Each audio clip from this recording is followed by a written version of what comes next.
Friends, சந்தையில் இன்றைக்கி ஒரு கட்டு புளிச்சக்கீரை வாங்கிட்டு வந்திருக்காங்க. நாட்டு புளிச்சக்கீரை எப்படி செய்யலாங்கிறத நம்ம பார்க்கலாம். வாஞ்சி எடுத்துக்கலாம். கீரையை நம்ம இப்போது நல்லா அலசி எடுத்துக்கலாம். அலசி எடுத்து வச்சுக்கலாம். கீரையில் தண்ணியை ஊற்றி நல்லா வேக வச்சுக்கலாம். இப்போது கீரை வெந்துருச்சான்னு பார்த்துக்கலாம். கீரை வெந்துருச்சு. இப்போ எப்படி பார்க்குறதுன்னா, அதை நசுக்கி பார்க்கணும். நசுங்கிருச்சுன்னா கீரை வெந்துருச்சுன்னு அர்த்தம். நசங்கலைன்னா கீரை வேகலைன்னு அர்த்தம்.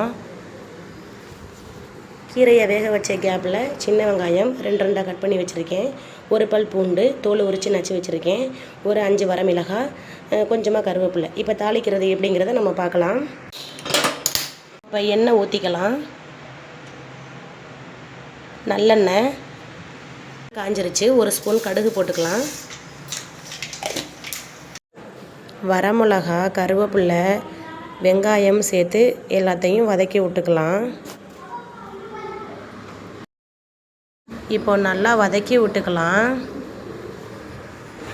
இப்போது கடைஞ்சி வச்சுருக்க கீரையை சேர்த்துக்கலாம்.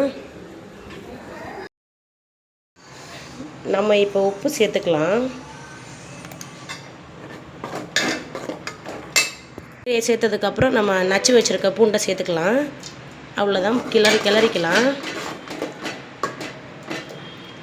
அவ்வளவுதான். கீரை இப்போ ரெடி ஆயிடுச்சு. நம்ம இப்போ டேஸ்ட்டு எப்படி இருக்குன்னு பார்த்துடலாம். நீங்களும் இதே மாதிரி சமைச்சு பாருங்கள்.